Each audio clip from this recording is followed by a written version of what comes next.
నీ స్థాయి తెలుసుకో. అసలు నీది ఏ స్థాయి కనీసం చెప్పు. నీకు ఏ స్థాయి ఉందో చెప్పు. నీ దగ్గర డబ్బులు ఉందని బలుబా? ఎన్ని రోజులు ఉంటాయి డబ్బులు? ఎవరు తీసుకుని వెళ్తున్నారు పట్టుకొని? అంత పొగురు మాటలు, అంత పొగురు పనికిరాదు నీకు. నేను చెప్తున్నా, నేను ఛాలెంజ్ చేస్తాను ఉదయగిరిలో. రా, నువ్వు దమ్ముంటే మళ్ళీ చూద్దాం. నువ్వు ఎక్కడికి రమ్మంటావు చెప్పు, మేము వస్తాం. అంతేగాని నువ్వు శేఖర్ రెడ్డి గురించి ఆడవాళ్ల పేర్లు నీకెందుకయ్యా? శాంతకుమారి చేత వెనకాల జోలి పట్టుకొని బ్యాగ్ పట్టుకొని తిరగమంటున్నావే. నీ లంగా రాజకీయం మానుకో, లుంగి రాజకీయం చెయ్యి.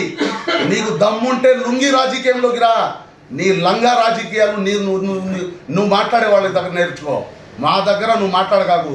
ఇంకోసారి శేఖర్ రెడ్డి గారి గురించి కానీ ఇంకేమన్నా కానీ లూజ్ స్టాక్ చేసినావంటే ఖబర్దార్ చెప్తున్నాం. మేము తోలు తీసేస్తామంటే ఏమనుకుంటున్నారో.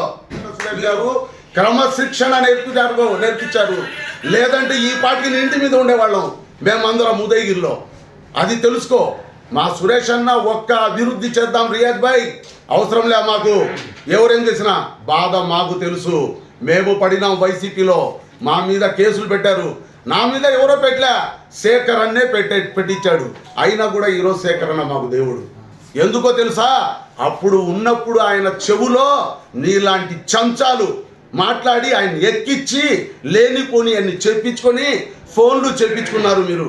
అందుకనే ఈరోజు ఆయన మాకు చిన్నప్పటి నుంచి అసలు నా గురువు ఎవరంటే రాజకీయ గురువు మేకపాటి చంద్రశేఖర్ రెడ్డి.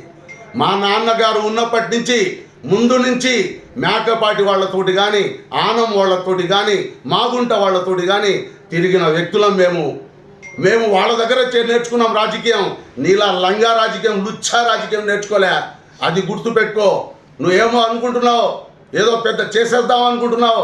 నీ వల్ల కాదు కదా. నీ కాలు కూడా కదలనివ్వను. ఊరికే నువ్వు అనుకుంటున్నావేమో. ఇంకోసారి శేఖర్ రెడ్డి గురించి కానీ, మా టీడీపీ నాయకుల గురించి కానీ, మా చంద్రబాబు నాయుడు గురించి కానీ, మా శాసనసభ్యుల గురించి కానీ ఇంకేమన్నా ఒక్క మాట మాట్లాడినామంటే ఖబర్దార్ చెప్తున్న గోడ మీద పిల్లి. శాసనసభ్యులు శ్రీ కాకర్ల సురేష్ గారు అభివృద్ధి ధ్యేయంగా ఫారెస్ట్ క్లియరెన్స్ తెచ్చి రోడ్లు చేస్తుంటే మీరు ఓర్చుకోలేక ఏదేదో మాట్లాడుతున్నారు. ఎమ్మెల్యే గారిని మాట్లాడడానికి మీ కాడ ఏమీ లేదు కాబట్టి వాళ్ళని కలుపుకోలేదు, వీళ్ళని కలుపుకోలేదు అనేది అవాకులు చవాకులు పేరడం మంచిది కాదు. మాకు చాలా మాట్లాడడం శాతవు. నిన్న గోవర్ధన్ రెడ్డి గారు మాట్లాడారు. ఏమని మాట్లాడాడు? ఆయన నువ్వు అనే సంబోధిస్తాడు ఎవరినైనా. మాకు ఆ సంస్కృతి సంస్కారము లేదు. మేము ఎప్పుడు ఆయన మాజీ మంత్రి గోవర్ధన్ రెడ్డి గారు అని సంబోధిస్తారు. మా జిల్లా అధ్యక్షుడైనా, మా శాసనసభ్యులైనా, ఎవరైనా ఆయన ఎవరిని మాట్లాడినా ఏకవచనంతో సంబోధిస్తాడు. ఆయన్ను మనం మాట్లాడే స్థాయి కాదు.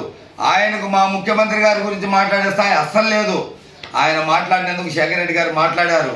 దాన్ని మీరు శేఖర్ రెడ్డి గారి గురించి మాట్లాడే స్థాయి మీకు మాకు ఎవరికి లేదు. దయచేసి గుర్తుంచుకొని ఇకనైనా అభివృద్ధి సంక్షేమం మేము చేస్తున్నాం, సహకరించండి, లేకుంటే ఊరుకోండి. ఇలాంటి అవాకులు చవాకులు దయచేసి ఊరికి పేలొద్దండి. మా వాళ్ళు ఇంకా ఉన్నారు, మిగతా వాళ్ళు మాట్లాడుతున్నారు.